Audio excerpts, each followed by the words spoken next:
Welcome to the Fantasy Champions Fantasy Football Podcast. What do we got today, Rick? We got our Week 8 trade targets. Welcome to the Fantasy Champions Fantasy Football Podcast. Here's your host, Morgan Colby and Rick Lemon.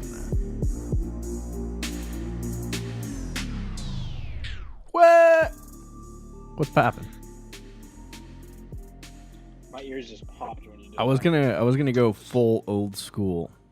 Welcome to the Fantasy Champions Fantasy Football. Why do that? Why just completely ruin people's eardrums? Because honestly, I think it's just it would be funny, first of all. And two, you could just kind of make it your thing, you know? I feel like every podcast kind of does that. So what, you want to think of something else that's original? No, I just want to say hi, guys. And not do something extra? Well, that's too late because you already did. I already completely ruined it. Yeah. My name's Morgan Colby. I got Rick Lemon with me, and welcome on into the Fantasy Champions Fantasy Football Podcast. What's up? This is our show of the week. People love trade information or advice. Is that the right way of putting it? Probably advice, yeah. I would think it's advice. We just are going to dictate exactly what we want you to do for your fantasy team, like every single week. You know what I will say? If you do, we'll get to the comment section later, but if you do have a comment, we are not going to be able to help you if you don't give us a specific trade. Oh. Sometimes people comment and they say, who should I trade for? This is my team. And I can't really. I mean, that's pretty. I can't really determine that unless I see your league. Your team blows. Trade for it, not kidding. But wow, so many people just clicked out of the video because of that. If you can put specifics. Yeah. Put specifics if you can. They can hear you now, Rick, because I had you super low for some reason. Oh wow! Could they not hear me this whole show? No. I could hear you the whole time. It just sounded very, very faint. It was like a quiet like mouse in the background. Maybe we'll see. We'll see what happens. It's how it always is anyway. Yeah.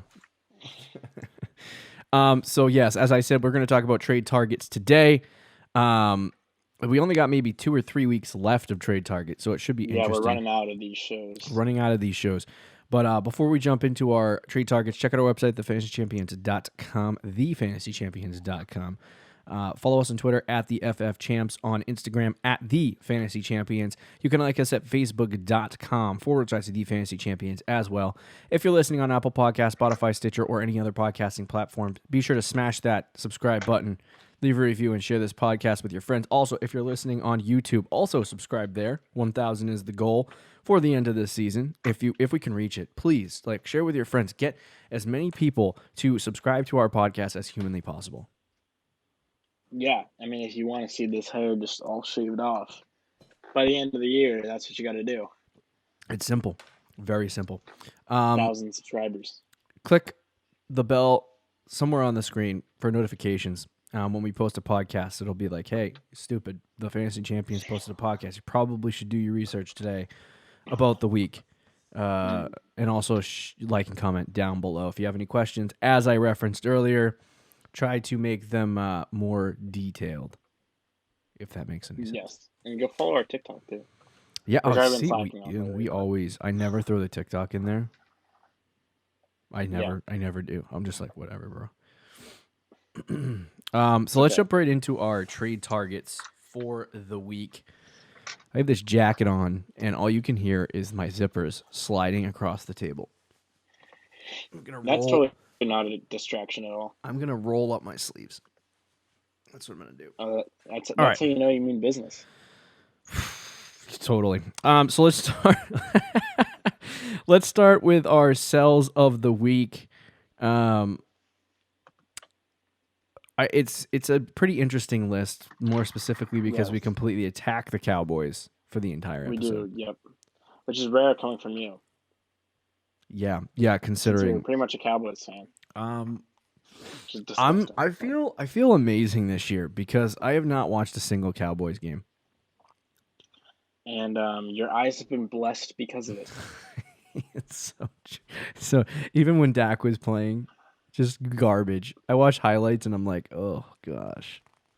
I mean, at least they had an offense though when Dak was playing. Yeah, that's very true. So first on our list is Amari Cooper. Amari Cooper obviously is a relatively interesting sell, but he's on here for a numerous amount of reasons. Now, obviously, this is the most consistent season I think that we've seen out of Amari Cooper before. Absolutely. Yeah. He has had some really, really, really great games. The one thing that I've noticed about him is that he has not been very touchdown dependent. You know what I mean?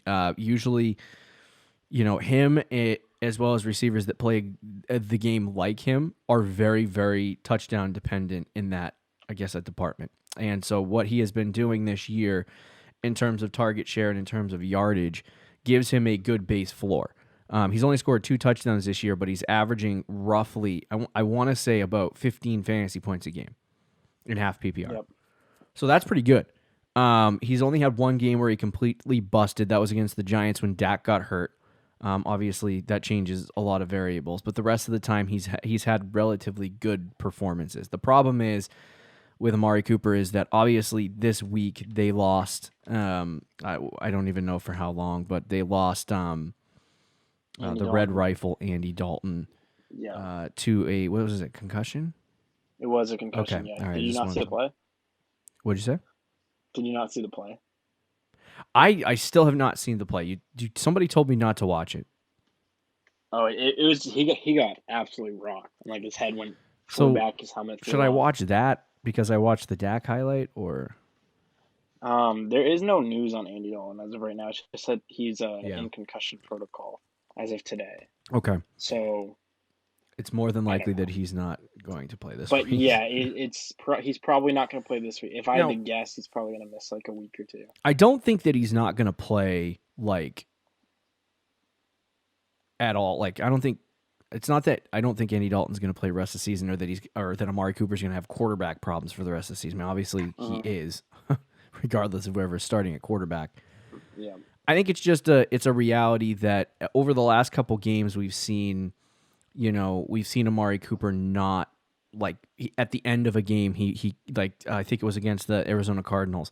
He was headed in the direction of 11 fantasy points for the week, and then he caught a touchdown late and was able to recoup that fantasy point production back and end up having a 20-point week. This particular week he did have a good game, but he had it was his least amount of targets this season other than the game that Dak got. Right. So I think as the season goes along, you're going to see Amari Cooper's target share decrease. Now, me and Rick were talking about this before the show, and it's a reality that I think a lot of people don't realize with sells is that we're not saying that Amari Cooper is going to suck rest of the season. We're not saying that he's going to be, and a couple of players on this list, we're not saying that they're not going to be good this season or rest of season. We're just saying that this is an opportunity, most likely that you can sell this player as high as they are right now. Like Amari Cooper's had a lot of very good games, despite the fact that he lost his quarterback. He still has been, you can argue, performing because he had 20 and 15. And you can go to other people and try to get a running back if you need one, or maybe another wide receiver, or you want to do a 2-for-1 or whatever, and try to upgrade a position. Whatever your intention is, Amari Cooper still has that name value and he still has the production value to go there. Do I think he's going to produce as a top 7 wide receiver like he was with Dak at quarterback? No. I think he's going to be like a wide receiver 14 to 17, and he'll stick in that range for the majority of the season. This is not going to be an offense that scores a lot of touchdowns. They're not going to be an offense that gets in scoring position very often. So I feel like at this point in the game, I'm rambling a lot, but I think Amari Cooper is definitely a sell. Yeah, you probably hit the nail on the head there. Smashed it with a hammer. Amari Cooper.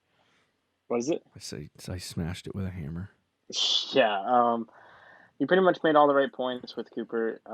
Pretty much since Dak got hurt, he Mhm. really hasn't been the same player. He had 3 points. And I think Dak got hurt in the second or third quarter in that game. So he had Andy Dalton for pretty much a full half, and he didn't really do anything. And then against the Arizona game, like you were saying, he was kind of struggling for most of the game. He had Yeah. around 8 or 9 fantasy Right. points, and then had a fourth quarter touchdown with like 2 minutes left to go in the game. And then this past week, he was pretty decent. He had 12 fantasy points and half PPR, Mhm. but he had 7 targets. So, and I think that trend is going to continue the rest of the season. He's probably going to get around 7, 8 targets a game. Yeah. And, you know, as you said, he's still going to be good. I think he'll still get around like 12 fantasy points a week. But he's just not going to be the wide receiver 5, which is where Yeah. he's ranked right now. Mhm. And with Dak, he was probably a top 5 receiver. And you can still trade him as that right Mhm. now and say, you know, when Andy Dalton comes back, they'll be fine still. Like, Yeah. not necessarily fine, but he'll still have a quarterback at Mhm. least. And I think you can sell him to a team like that because there are some people that are probably looking at it and be like, well, the Cowboys stink, but Amari Cooper has still been good Mhm. Mhm. this whole season, even with a crappy Right. quarterback play. So I'm still willing to pick him up on my team and Yeah. trade him. Yeah. Or trade for him. So if you have Amari Cooper right now, I would suggest at least putting him on the market and seeing what you can get. Yeah. I think it's interesting. It's interesting to me that Amari has been this consistent. And I remember earlier this offseason, I was fighting between, do I draft Allen Robinson? Do I draft Amari Cooper? I probably would have been better off early in the season to draft Cooper. Yeah. Second half of the season, though, Allen Robinson coming on strong. I guarantee it. Oh boy, that means he won't. That means he definitely won't. But anyway, yeah, for Amari, I was doing some research and thinking about what he could be this year with Mike McCarthy, and the thing that kept on popping into my mind is that almost every year that Mike McCarthy was coaching the Green Bay Packers with Aaron Rodgers at quarterback, he had a top 5 wide receiver easily. And, a lot of people were like, don't go after Cooper as early as he is because of the amount of talent around him. And I kept on going back to the fact that it doesn't really matter if there's talent around him. If they view him as a wide receiver 1, he's going to get targeted like it. In years past, he wasn't targeted like it. With McCarthy and the McCarthy system, they're going to draw things up to make him available in the offense. And that's exactly what they did. So does that continue with the red rifle? I don't know. But obviously, the decrease in target share this week is very concerning. And if that continues to be 7, 8 targets a game, obviously, in this game, he caught all 7 of his targets. That's not going to happen, especially with a worse, what is it called? A worse quarterback? No. It's the catch rate, but for catchable catch rate or catchable target share, whatever. So his catchable catch rate is going to go down because he doesn't have as many catchable passes thrown his way. So that means he'll probably only catch like 5-6 passes a game. And if that's the case, and you know what I mean, the offense isn't really that efficient. It just doesn't line up very well for Amari Cooper to have success rest of season. So I think he's still going to be good, like you said, but I don't think he's going to be like the elite wide receiver, top 5 guy that you want him to be. But you can sell him at a top 7, 8 value right now. Yeah. Who's the next guy? Move on? Yeah, who's the next guy? Who's the next guy on your list? We have number 2 on this list is James. I was just about to move on, and you just you didn't read the transition. I could spend an hour on the Cowboys. I know you can, which is why we have to not do that. So yeah, number 2 on our list is James Robinson. He's been on our list before. Yeah. But after the week he had this week, we both were kind of like, we should probably put him again. Because, like I said, and I said this when last time he was on this list when he was, I think, the running back 5. Yeah. That he's going to be a good player all season. But he's just not going to stay as a top 5 running back. Mm-hmm. And then he didn't for the next few weeks. He kind of struggled. I think he had 7 points against good matchups, 7 points against Houston. He did okay against Cincinnati. I think he had 12, and then Detroit 13. So good, but not top 3, top 5 running back. Right. But then this week he got 29 against the Chargers, and everybody's freaking out again. I think he's the RB3 in fantasy right now. Right. Again, love James Robinson. I like him even more than probably you. Not by a lot, but I do like him a little bit more than you. But now is the absolute perfect time to sell high with people in need of running backs. You could probably get a lot for him for a guy who, once everybody's healthy, he's probably like a low end RB1. Would you say around like RB10 for me? Once like McCaffrey's healthy. I mean, I personally probably would have him around 11 or 12, maybe just barely in the top 12. But to see him, what is he? I can't remember where he is. Is he top 3 right now? I think he's RB3, but he's going into a bye week, so and half PPR. We'll preface that by saying half PPR, but I obviously, like you said, that's not going to continue the top 3 production, and you're not going to get top 3 running back out of him. Like, that's just not going to happen. Yes, and then his schedule rest of the season is not great. Very easy either. He has Houston this week, or the following week after the bye, which is good. But after that, it's a crapshoot. He's got the Packers, the Steelers. He has Tennessee, Baltimore, Chicago, the Colts. The only easier matchups rest of the season, he's got Houston. Cleveland's not too bad. And Minnesota's not too bad. But even those, he doesn't really have one easy matchup other than Houston the rest of the season. So it's going to be hard for him to keep this pace up. And I just think it's a good time to sell him. Yeah. I kind of agree with every one of your points, but I'd also like to reference the point we made a second ago, and we're probably going to say this about all ourselves, especially this week, is that we don't think that James Robinson is going to suck rest of the season. We put a lot of good players on this. We put a lot of really good players on this list, but I just think that the value that you're seeing from James Robinson right now is not going to continue. Like, you're not going to get that every single week, and I feel like this is a season where a lot of the running backs are performing exactly the same, with the exception of Dalvin Cook, Derrick Henry, Christian McCaffrey when he gets back on the field. You know, we used to put Zeke in that conversation, but that's been a different story. But anyway, but I think that James Robinson is just not going to be a part of that conversation of 19 to 22 fantasy points a game. That's just not going to happen. So, you know what I mean? Right now, he's playing, his production has shown top 3, and you could probably sell that to a fantasy manager who doesn't necessarily pay attention all that much to the internals of what the numbers are. They might just look at the top totals and say, this is a breakout running back, I got to get him on my team. You know what I mean? Sure. I mean, I do think he is a breakout running back. It's just his ceiling right now. Right. He's at his ceiling right now. But like for example, last year I had Terry McLaurin on my team, and Terry McLaurin this is like week 5, and he had like a really great start to the season. He was, a breakout wide receiver, having some really great games, and I used him, I think, to get Kenny Golladay or something like that, knowing that at some point Terry McLaurin was going to slow down, and it wasn't going to continue to happen because rookie wide receivers don't continue to do that. I'm not saying James Robinson won't continue to do what he's done, but it is going to be difficult for him to produce at the level or the pace that he has been, especially when he starts having tougher matchups. So that's why it's like you use the opportunity where the player is playing at a high level to improve. So let's move on to the next guy, though. It's a big one. I didn't want to do it, but you know what? It's smart. I guess I don't.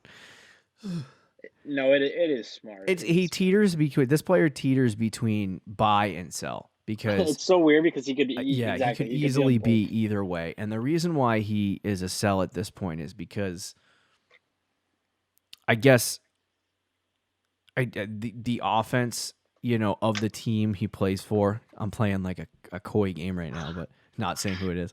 But the team who he plays for doesn't have that quarterback anymore, and is going to struggle rest of the season offensively. It's Ezekiel Elliott of the Dallas Cowboys.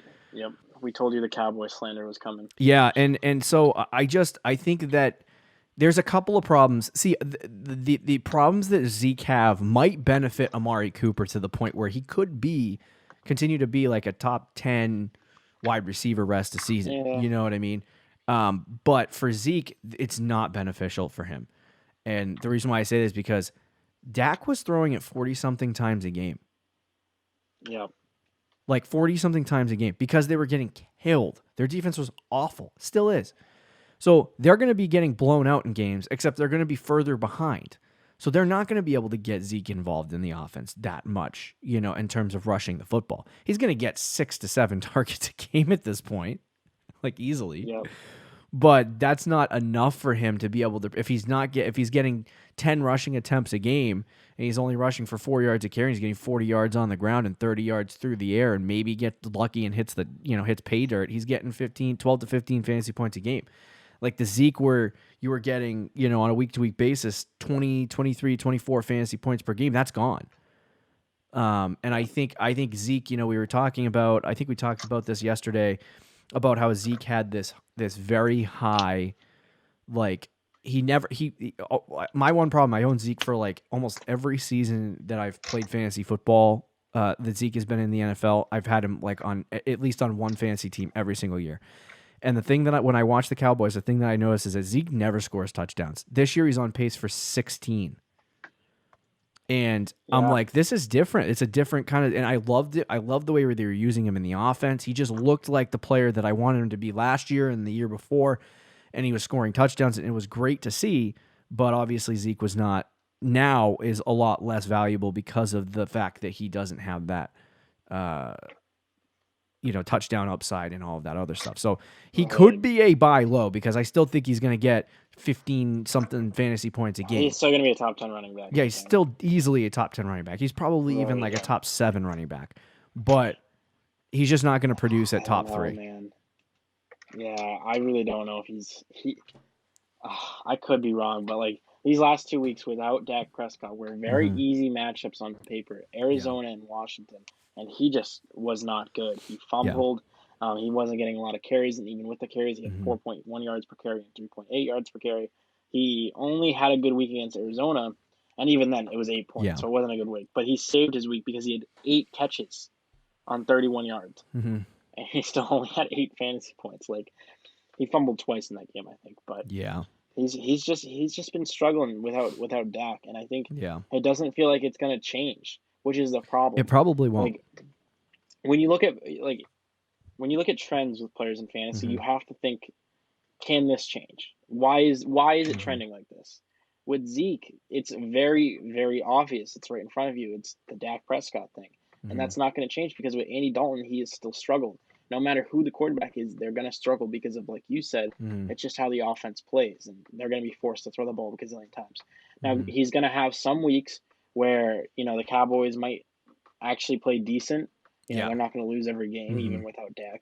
They'll play decent and maybe start off the game running the football, and they'll succeed, and he'll have a good week. But he's not going to be the same player to me in redraft that you drafted him to be and how he was in the first 4 or 5 weeks of the season. Agreed. Let's talk about our buys because we wasted a lot of time on Amari Cooper. You wasted a lot of time. I tried not to, but... I mean, I get it. It's the Cowboys. Yeah. It's your home team. I'm a Pats fan at heart. You can see up Patriots here. and Cowboys. Somewhere. I don't even know how to get this. The Patriots right here.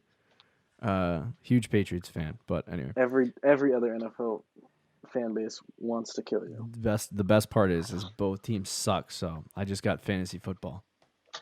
Oh, yeah, I mean. So let's is what it is. Let's talk about some buys. Our first buy is DK Metcalf. It's simple.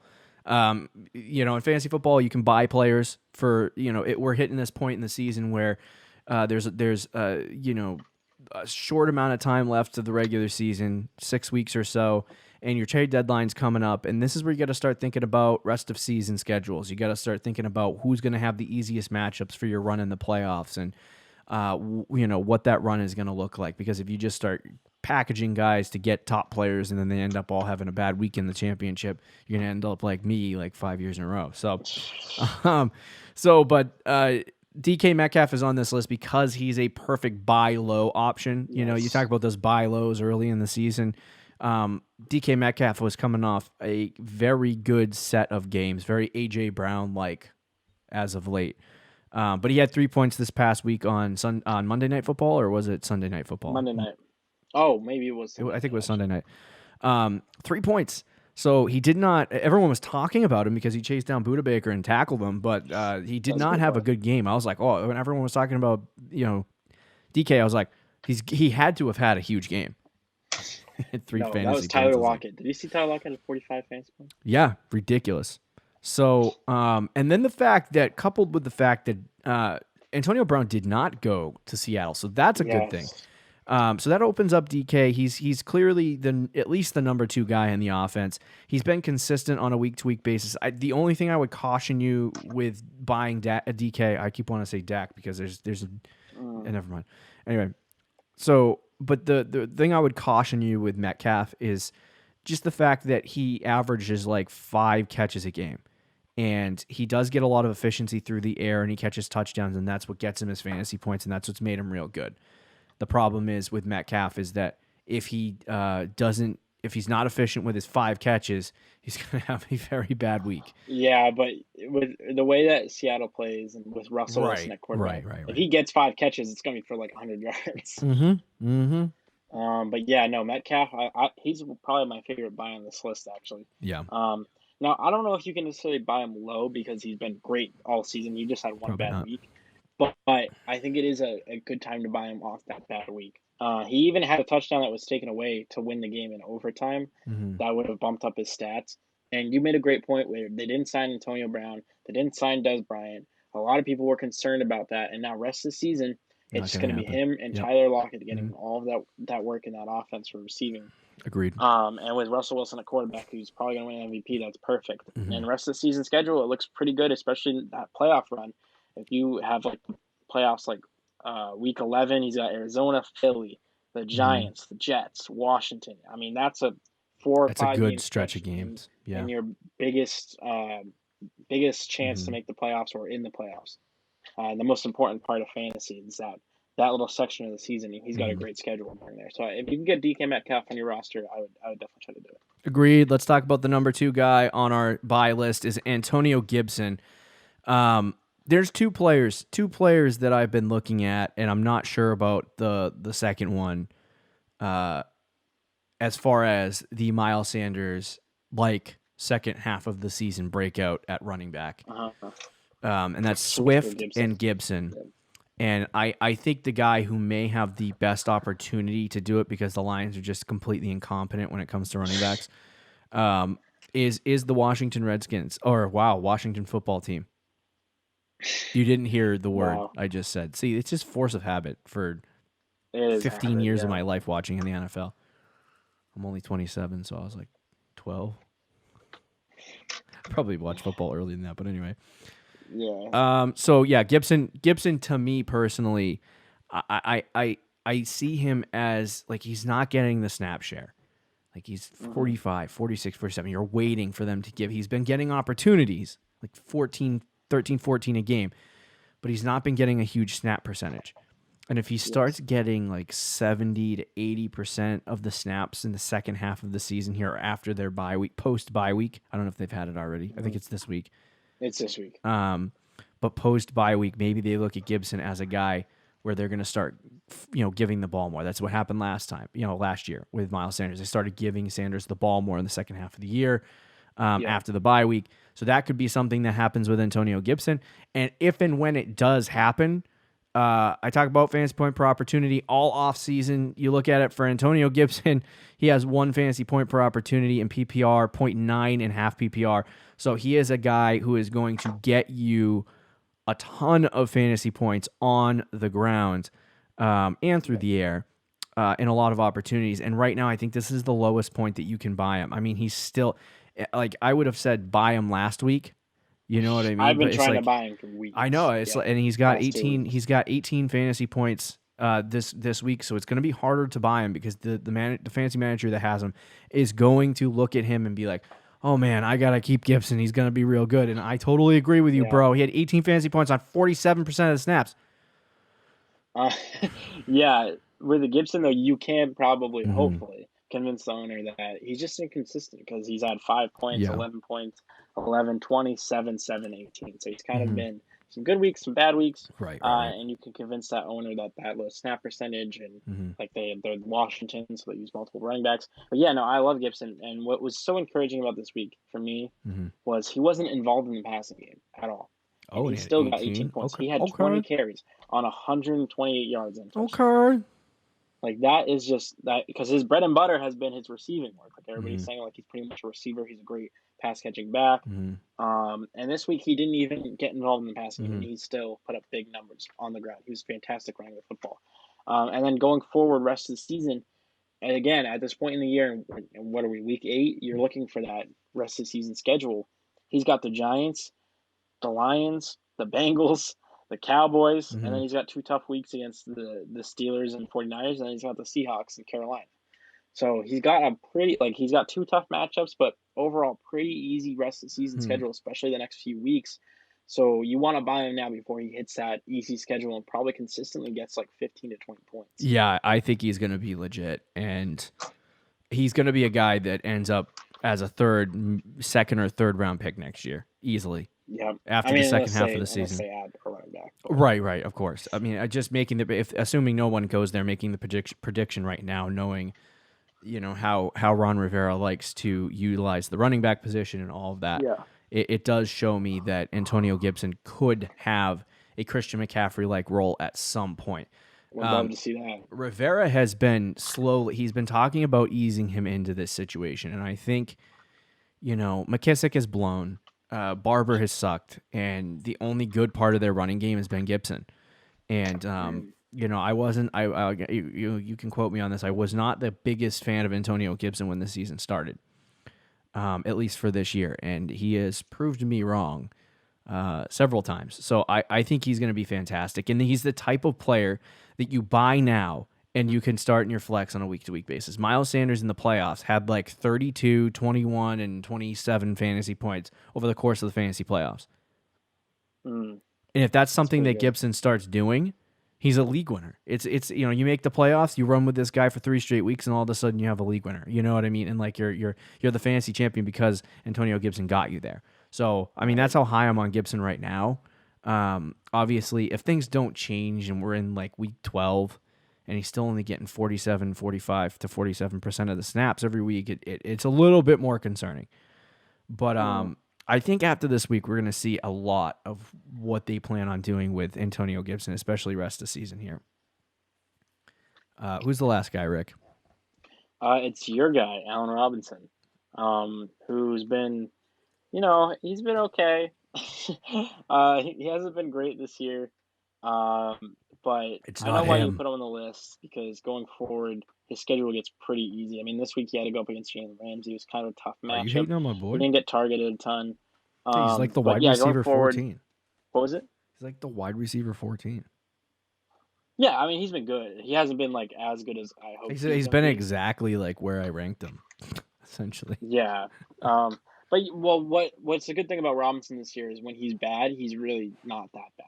He did have one bad week actually against the Giants. Yeah, the 4 points. But usually he usually gets like 9, somewhere in between 9 to 20 points. Like he's pretty consistent of having a solid week.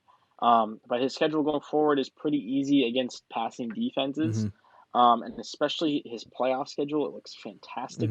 The Lions, the Texans, the Vikings, and the Jaguars is the playoff schedule from weeks 13 to 16. That is fantastic. He should hopefully eat those weeks. My only concern with Allen Robinson is Nichols is the quarterback, and or Mitch either Trubisky, one. And either one the best. But even with those guys, he still produces. So yeah, I think as a person who has Allen Robinson on their team. It is a little bit tougher to look at him and be like, oh, this is a guy I can get super excited about. I mean, the Bears, especially if you watch Monday Night Football, my goodness. The Bears just look like a horrible atrocity on and they were facing the Rams, harder defense, but their offense has been, they're one of the worst 5-2 teams in the NFL, to be honest with you.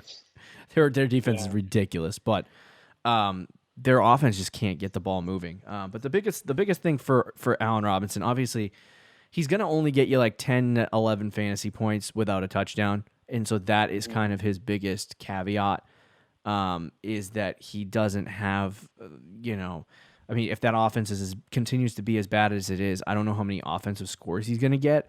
So I would actually I put him in the same breath as Amari Cooper at this point. And it's funny that we say sell Amari Cooper, but buy Allen Robinson. I would rather have rest of the season. Allen Robinson. Yeah, 100%. And so the reason why, like for Amari Cooper, he's been ridiculous. He's been like a top 5 wide receiver all season, so you can sell that. You can't sell Allen Robinson. You either have to sell Allen Robinson to the owner who really likes him, or you're just bum out of luck and no one really wants that guy. So, I mean, I drafted him, and half my league roasted me because I drafted Allen Robinson. I'm like, what are you guys talking about? This guy's freaking ridiculous. Mm-hmm. He's like good at football. Right. If he can finish as a wide receiver 1 with Mitch Trubisky as his quarterback, all the power to him. I know. You know what I'm saying? It's possible with his schedule, though. But for him, I mean, he did it last year. Yeah. But I think like you said, it's all about the schedule. It's New Orleans, Minnesota, Green Bay, Detroit, Houston, Minnesota, Jacksonville. Those games are like the only tough game and tough matchup he has is Tennessee. Really, Green Bay maybe, but I think those 2 teams are probably the toughest matchup he has. And with that being said, like if you have Houston, Minnesota, Jacksonville as your playoff schedule, I think you're feeling pretty good about having him on your team. So that's why he's a buy. We talked about earlier in the show, purchasing players right now, running out and buying players that can prepare you for your fantasy. This is where you got to start thinking about your fantasy playoffs and what kind of run you're going to make. And that's exactly where we are with Allen Robinson, is that he has had some tough games here in the season with 9 points against Detroit, 4 points against the Giants, 7 points against Carolina, 9 points against the Rams. So he's had some tough games. But I think the stretch that he had against Atlanta, Indianapolis, and Tampa Bay, where he had 23, 19, and 14, that's what you're going to get out of Allen Robinson rest of the season. With the exception of a few games where he just has a bad matchup and can't produce. You know what I mean? Mm-hmm. But I think he's a perfect buy scenario because he's not going to be expensive. Yes. Yeah, exactly. He's not going to be super expensive. He's probably going to be cheaper than Amari Cooper is.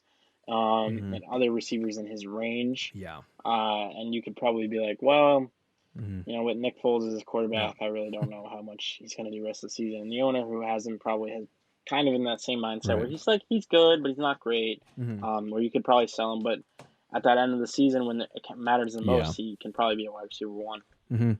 Agreed. There's our list. Week 8 trade targets. Be sure to get your crunch time. If your trade deadline is week 10, it is crunch time. Now we're going to do this show probably this particular episode through week 12 would be my guess, and then we'll come up with something else for 4 weeks. We'll figure something out. Anyway, so thank you for listening to this episode of the Fantasy Champions Fantasy Football Podcast. Go out, make some amazing trades, share them in the comments, ask questions. We'll rate your trades. We'll do anything. So leave a comment. Be sure to check out our website, thefantasychampions.com. Follow us on Twitter and Instagram, and we'll talk to you Thursday, Fantasy Champs. Later. Thank you for listening to the Fantasy Champions Podcast. Make sure you subscribe on iTunes and YouTube, and follow us on Twitter @TheFFChamps.